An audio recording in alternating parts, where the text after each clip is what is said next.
NFL Week 1 is underway, with the Tom Brady-led Bucs taking down Dak Prescott-led Cowboys in a thrilling season opener. This season is an exciting one, with fans being back in most stadiums for the first time since 2019. With that said, let's get underway for my game picks for Week 1 of the NFL season. The Philadelphia Eagles taking on the Atlanta Falcons.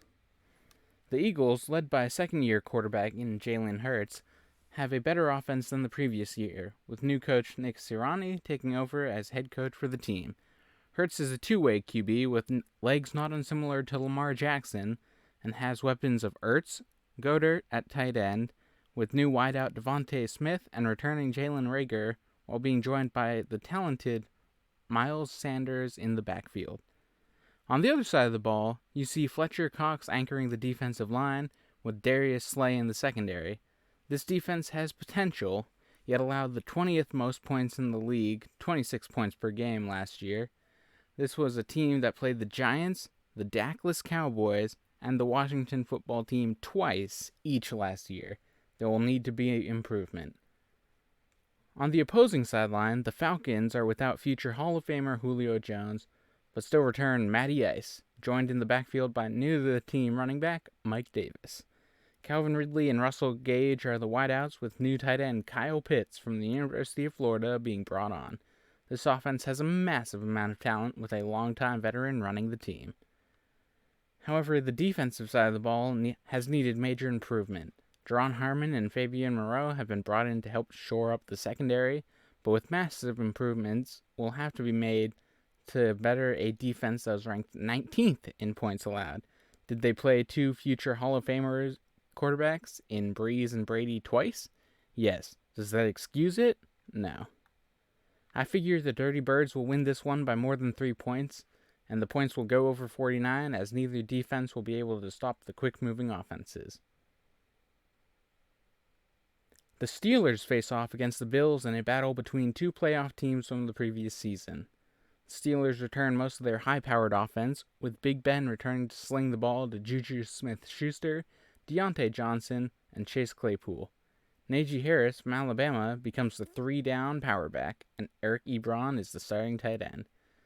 The defense will need to prove themselves as they return many starters, including newly highest-paid defensive player T.J. Watt. If they are the defense of the first half of 2020, this is a special team. If this defense is the defense of the second half of 2020, the team is in trouble. The Bills' offense comes with Josh Allen's cannon of an arm running the offense with Stephon Diggs, Gabriel Davis, Emmanuel Sanders, and Cole Beasley at wide receiver. Dawson Knox is the tight end, and a four-headed group of Devin Singletary, Zach Moss, Matt Breida, and Tywan Jones at running back. The passing offense of this team is proven, but the rushing offense has had many issues. Singletary and Moss returned from the last season, so the improvements will need to be personnel. The defense returns many of their starters as well, and rookie defensive end Gregory Rousseau is sure to make an impact. I predict the Bills win by more than 7, with the point total being going over the 48 points. These are two high-powered offenses, and it will take a tremendous effort to stop either one of them. The Vikings and Bengals are the next game up, with both teams coming off disappointing seasons.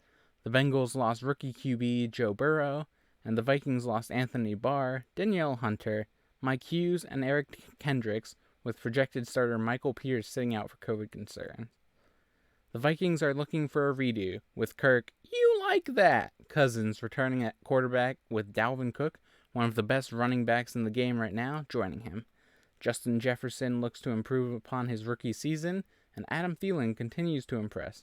Tyler Conklin is listed at the starting tight end, but recently acquired Chris Herndon will sure to make some waves as well. The defense is almost a complete retool from the last season, with Danielle Hunter, Michael Pierce, and Dalvin Tomlinson in the front four, with Eric Kendricks and Anthony Barr returning at linebacker. Safeties Harrison Smith and Xavier Woods look to impress, and recently acquired Patrick Peterson should improve the secondary as well. The Bengals bring back Joes Burrow and Mixon for their talented backfield, and while Giovanni Bernard is off to sunnier fields, Sam G. Perrin improved last year.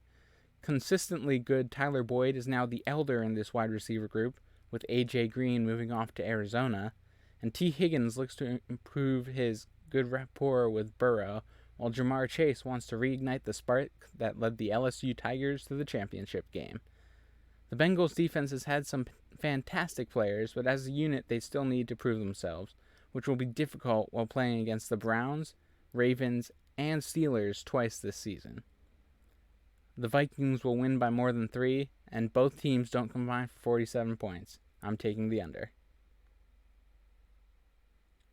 Next is the 49ers and the Lions, with the 49ers returning from major injuries last season, while the Lions have replaced almost their entirety of their offense.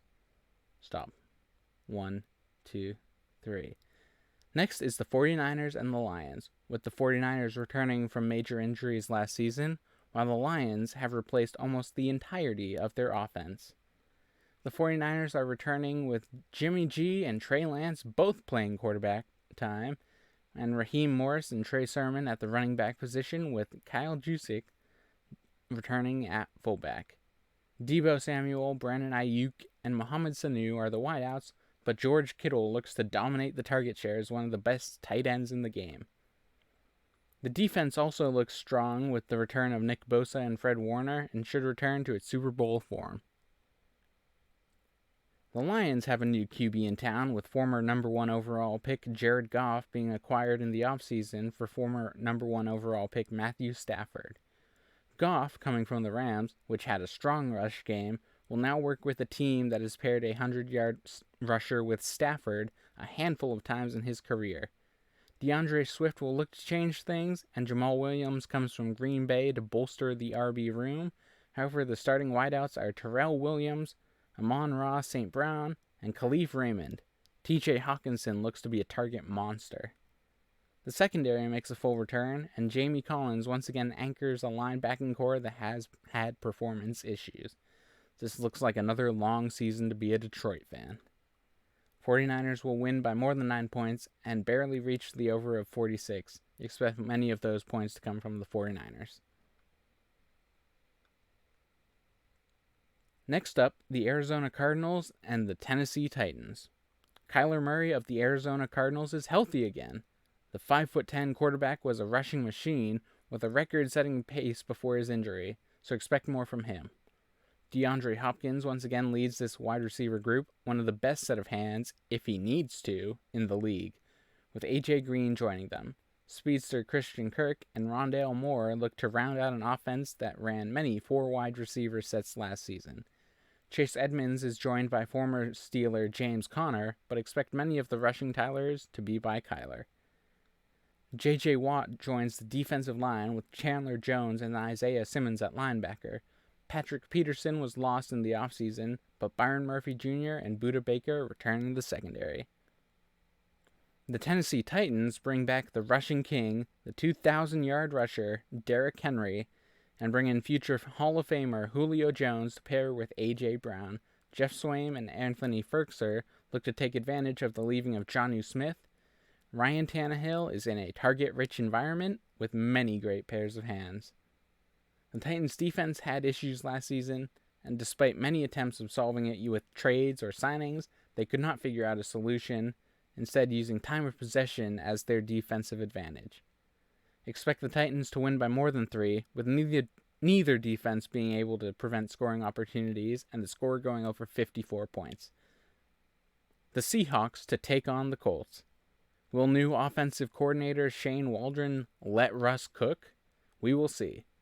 Russell Wilson is joined by Chris Carson, DK Metcalf, and Tyler Lockett. These 4 can play great football, they just need to have the ball in the first place. The Seattle defense paid Jamal Adams, one of the greatest linebackers turned safety, a significant amount of money. However, a 4-3 defense with 5 people blitzing doesn't leave a lot of guys in coverage, especially if one of these guys is a safety. The defense will give up a lot of yards if the offense can take off the top. On the flip side is the new Colts QB Carson Wentz. Wentz is joined by Jonathan Taylor, Nyheim Hines, Marlon Mack, and Jordan Wilkins in one of the most evenly spread running back rooms in the league last season. Almost 50% of the Colts wide receivers are on IR, with standout vet T.Y. Hilton being a major name. Michael Pittman Jr., Zach Pascal and Paris Campbell make up the starters, with Jack Doyle and Moali Cox the tight ends. Starting left tackle Eric Fisher is also out, so expect major issues for this offense. The defense, however, sees DeForest Buckner and rookie Kwity Paye joined by Darius Leonard. This is a scary front seven, but a weaker secondary that Russell Wilson will be all too happy to, quote, moonball against with DK Metcalf and Tyler Lockett. Seahawks win by more than 3, and the teams combine for more than 49 points. The Washington football team takes on the Los Angeles Chargers. Ryan Fitzpatrick finds a new team he hasn't started for and looks to bring the Fitzmagic to the NFC East winners from 2020. Antonio Gibson looks to improve on his rookie season, and Terry McLaurin, Adam Humphries, and Logan Thomas look to catch everything Fitzpatrick throws at them. Curtis Samuel is on IR, which hurts, but they should have plenty of mouths to feed. This is a talented offense that needed a play creator, and we will see if Fitzpatrick still has that. The defense, with Defensive Rookie of the Year Chase Young, allowed only 21 points per game last season. They bring back Jonathan Allen, Darren Payne, and Montez Sweat for one of the toughest front fours in the NFL. Bobby McCain comes from the Miami defense that created 29 takeaways in the 2020 season, and Kendall Fuller and Landon Collins look to continue being tough, with the newly acquired William Jackson III being the fourth man. On the other side, we see the Offensive Rookie of the Year, Justin Herbert, with his often injured and questionable going into the game, running back Austin Eckler potentially joining him in the backfield. Keenan Allen, one of the best route runners in the league, has Mike Williams on the other side of the field, and Joshua Palmer looks to impress in his rookie debut. Jared Cook also joined the team, replacing Hunter Henry, so another trusted pair of hands in the huddle. On the other side of the field, Joey Bosa looks to come back strong, but with the departure of Melvin Ingram, Casey Hayward, and a new scheme, the first game might look rough on this new-look defense. However, I do have the Chargers beating the football team and both teams going over the 44.5 points. These are some smart offenses who will use their players well to avoid the stars on defense. Next game up, the Panthers versus the Jets. Pass from Sam Darnold to Robbie Anderson. Touchdown, Carolina? Sam Darnold was traded from the Jets this offseason and is looking to prove himself. Having previous chemistry with Robbie Anderson will help, as well as having one of the best running backs in the game, Christian McCaffrey. DJ Moore is healthy, as is newly acquired tight end Dan Arnold, and it looks like this high-powered offense if Darnold can get it off the ground. The defense brought in another former Cardinal, Hassan Reddick, and looks to improve on the 2020 season, which gave up 25 points a game. Jeremy Chin will once again run the secondary, and wherever he goes, turnovers follow. The Jags have a new sheriff in town, with first-round pick Zach Wilson being joined in the backfield by Tevin Coleman, a talented running back. Corey Davis is the top target, coming from Tennessee, and catching almost everything thrown at him in the preseason. Jamison Crowder is out, so expect Elijah Moore and Braxton Berrios to split time as wide receiver 2. LaMichael Perrin and Keelan Cole are both questionable, so expect limited, if any, time from them. The Jets' defense has issues. New head coach Robert Saleh, the former 49ers defensive coordinator, will try to fix them. Has it worked? The Jets went 2-0-1, 2 wins and a tie, in the preseason, so that's a good start. Panthers will win by more than 4, over 45 points. Come on, this is a game with CMC. There will be many points scored. The final early game is the Houston Texans taking on the Jacksonville Jaguars. Houston's QB is officially Tyrod Taylor. Their running back room is Mark Ingram, Phillip Lindsay, David Johnson, and Rex Burkhead. This is a very talented but very fragile group of players. Brandon Cooks and Anthony Miller are the starting wide receivers, with Chris Conley also getting a potential starting position. Someone has to catch the ball, right? Might as well be them. Pharaoh Brown is also the starting tight end. There are 8 linemen who made the 53-man roster, and one of them is already out. Houston goes into the game with 2 backup linemen, a right guard, and a left tackle, and that is all they have as insurance policies. The defense has issues. The Jacksonville Jaguars have number 1 overall Trevor Lawrence as QB, with James Robinson and Carlos Hyde in the backfield with him. DJ Chark, Marvin Jones, and Laviska Shenault, all juniors, will be at wide receiver. There are some very good hands in this receiving room. Chris Manhertz is the starting tight end, although I expect we see some James O'Shaughnessy and potentially even Laviska Shenault in that position. Josh Allen, yes there's 2, and Miles Jack are 2 incredible linebackers, and newly acquired Shaquille Griffin looks to lock down the secondary. This is a stronger back 8 than a front 7, but the pressure can come from any of the linebackers, and Houston will have little to no relief in the form of substitutions. Jags covered the 3.5 points, but I think we get under 45.5 points in the game. On to the later window. The Browns take on the Chiefs in a playoff matchup with 2 teams that have only improved in the offseason. Baker Mayfield looks to lead the Browns yet again, and with a healthy Nick Chubb and Kareem Hunt behind one of the best offensive lines in football, there will be a strong rushing attack to balance out a passing game with OBJ, Jarvis Landry, and Donovan Peoples-Jones. Should OBJ not be cleared, Rashard Higgins would become wide receiver 3, with Landry and Peoples-Jones bumping up. Austin Hooper and David Njoku are at tight end, and Austin Hooper is not far out from being one of the best tight ends in the NFL. The Browns' defense added to their defense with Jadeveon Clowney opposite Myles Garrett, and Denzel Ward and Greg Newsome look to lock down Tyreek Hill and Mecole Hardman. I have no idea their plan for a Kelsey, but whatever it is, I don't think it will work.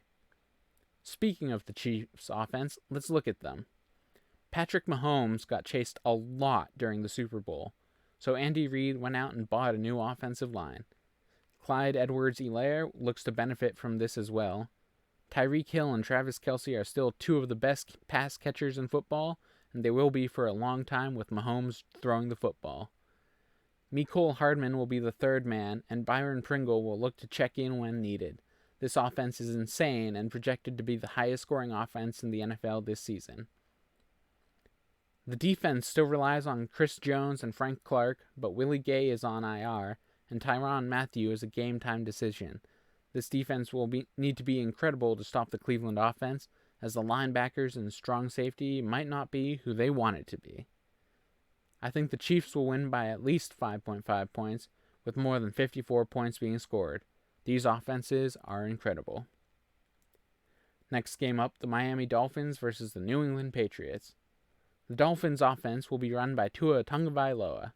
Myles Gaskin is the projected running back, and Devontae Parker and Jalen Waddle are the wide receivers with Mike Gesicki as TE1. Tua can run, he can throw, but the question is still, can he throw accurately? Which, based on the training camps and preseason, the answer might be no. The Miami defense, however, is possibly the best 1-2 punch at cornerback, with Byron Jones and Xavier Howard, a newly acquired twin Jason McCourty with Eric Rowe at safety. Jerome Baker and Landon Roberts are 2 talented players, and this will be a tough test for the other Alabama quarterback, Mac Jones. Mac Jones, fresh out of college, won the New England Patriots starting job from former MVP Cam Newton, who is no longer rostered. His backfield includes Damian Harris, James White, J.J. Taylor, and big man Ramondre Stevenson. This is a backfield that has to be reckoned with. The wide receiver core includes Nelson Aguilar, Jacoby Myers, and speedy Kendrick Bourne. Recently acquired tight end Jonnu Smith looks to make a big splash with the offense. Tight end Hunter Henry, only behind Jonnu in alphabetical order, looks to do the same. This is also a massive offensive line with Trent Brown, Shaq Mason anchoring the right side, while Isaiah Wynn and Mike Uwenu hold the left. Look for a similar offense to the Cleveland Browns, where a pass play occurs, but there's over 25 rushes in a single game. The Patriots' defense brings back many starters and some new faces, with other twin safety Devin McCourty patrolling this defense with Adrian Phillips. J.C. Jackson had a sneaky good year last year, with 9 interceptions, while newly acquired Jalen Mills mans the other side of the field. Expect this defense to rotate so often you lose track of who's on the field. It's a deep roster. I have the Patriots winning with the cover of 3.5 points, and I will take the under of 43.5. In the NFC, the Packers take on the Saints. Aaron Rodgers makes his return, bringing back Davante Adams and forcing a trade for Randall Cobb, along with MVS and Alan Lazard returning. Sure-handed Robert Tonyan at tight end, along with star Aaron Jones at running back. This is a force. Rodgers coming off an MVP year, and he's proving why he's the shot caller in Green Bay. On the other side of the ball, Jair Alexander looks to continue locking down anyone and everyone who comes his way, as he turned many star wide receivers into rarely targeted, much less open, players on the field. Kenny Clark looks to eat up space on the line, allowing players like Preston Smith and Zadarius Smith to make plays. This is a good defense. The Saints era is in a new era. Drew Brees is retired and off commentating for Notre Dame. Jameis Winston found the keys and is now running the offense, which has Alvin Kamara, Marquez Callaway, Lil Jordan Humphrey, Deontay Harris, and Adam Troutman. Taysom Hill is likely to be used again, although he did lose much of his size due to his attempt at becoming QB1 during the offseason. Will the Jameis Winston redemption story start now, or will it be more of his 30 for 30, every TD has an equal pick story? Kamara is a star, but with Michael Thomas injured and Traquan Smith on IR, it's hard to imagine anyone else being a target for the defense, especially after his 7-touchdown Christmas game last season. The Saints defense returns Cameron Jordan, Quan Alexander, and Marshawn Lattimore and Malcolm Jenkins look to control the secondary. Desmond Trufant will start, while other cornerback Bradley Roby currently suspended. Green Bay will win this by more than the 3.5 points, and there will likely be more than 50 points scored. This is an Aaron Rodgers team, so I fully expect the Packers to score more than 35 points on their own. The Denver Broncos and the New York Giants round off the late games, both teams having missed the playoffs last season. The Broncos named journeyman Teddy Bridgewater their starting QB over Drew Lock, who had previously held the job. Melvin Gordon is listed at RB1, but it should be assumed that Javonte Williams will have significant share of the backfield. Philip Lindsay did, and Williams has new legs with a new punch card for hits. Courtland Sutton, Jerry Jeudy, and Tim Patrick are the starting wide receivers, with Noah Fant at tight end. This is a potentially very strong unit, but they have yet to prove themselves. On the defensive side, Bradley Chubb and Von Miller return, with Kyle Fuller, Kareem Jackson, Justin Simmons, and Ronald Darby all controlling the secondary. Patrick Surtain II is also an NFL ready despite being a rookie cornerback, so perhaps they will run a 3-3-5 over a 3-4. Daniel Jones is still a starting quarterback in the NFL. It's incredible, I know. His targets have been greatly improved, with new wide receiver Kenny Golladay and the returning of Sterling Shepard and Darius Slayton. Evan Ingram and Kyle Rudolph are the top tight ends, and Saquon Barkley, while on a snap count, is still one of the most dynamic running backs in the NFL. This team has this talent, but once again is managed by Daniel Jones, so we'll see. On the defense, Leonard Williams and Dexter Lawrence look to anchor a strong defense, with Austin Johnson and Danny Snacks Shelton trading in for the middle. Blake Martinez is a stud, and James Bradbury and Adoree Jackson are a surprisingly good cornerback duo. Jabril Peppers and Logan Ryan at safety, and plenty of backups and substitutes, which is good because the offense does not look like one to control the clock. This is a game I don't trust either team because neither has proven their worth, and both defenses are strong. I'll take the Broncos by winning more than 3, and the under 41.5. These teams will not score, especially with the stars being limited. Sunday Night Football. The Chicago Bears take on the Los Angeles Rams. The Bears are sticking to their promise to Andy Dalton, having named him QB1 when he signed the contract, over Justin Fields, who they want to give more time to develop. They also named Nick Foles QB1, but who cares? David Montgomery is a stud, but not against a defensive line that includes Aaron Donald. No one wins that battle. Allen Robinson looks good to be wide receiver 1, with Darnell Mooney and Marquise Goodwin being two very fast receivers. Cole Kmet and Jimmy Graham return as tight ends, and this offense looks as ready as ever to play. The Bears' defense may be the best defense to stop Matthew Stafford. Akeem Hicks on the edge, Khalil Mack and Roquan Smith at linebacker, and Eddie Jackson patrolling the secondary. They've all seen Stafford play twice a year, and they know his strengths and weaknesses. Of course, this is a new team he's on. Matthew Stafford leads this new Rams offense. Darrell Henderson and Sony Michel look to run the backfield after Akers is out for the season, and both have the potential to rush for 100 yards in any given game, something the Lions were almost never able to provide. Robert Woods and Cooper Kupp are talented wide receiver 1A and 1B, and Van Jefferson and Deshaun Jackson provide other threats. Tyler Higbee also gives a good frame for Stafford to throw to. The Rams' defense, led by Aaron Donald, has Leonard Floyd, Jalen Ramsey, and Jordan Fuller. These guys will take advantage of the disruption caused by Donald, and we'll see how long Dalton can last against the defensive MVP. I'll take the Rams -8 with the under of 47 points. Monday Night Football has the Baltimore Ravens taking on the Las Vegas Raiders.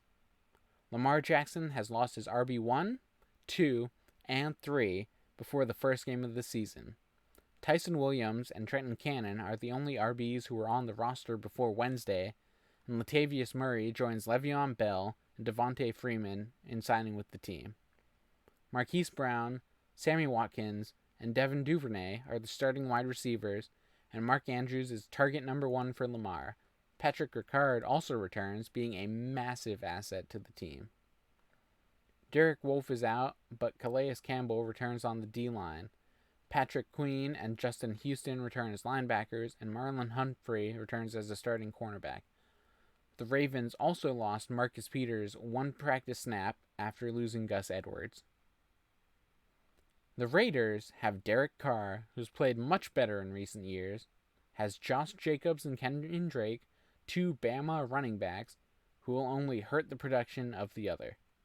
Henry Ruggs, Brian Edwards, and Hunter Renfrow are the starting wide receivers, and Darren Waller is tight end 1 and likely target 1. The offense lost most of its offensive line, which will only hurt the run game. The Raiders defense signed Casey Hayward Jr. and KJ Wright and Denzel Perryman, and while this gives some solid presence in the middle, there's still a dramatic lack of pass rush and run stoppage. The Ravens will win by at least 4, and there will be over 50 points scored on Monday Night Football.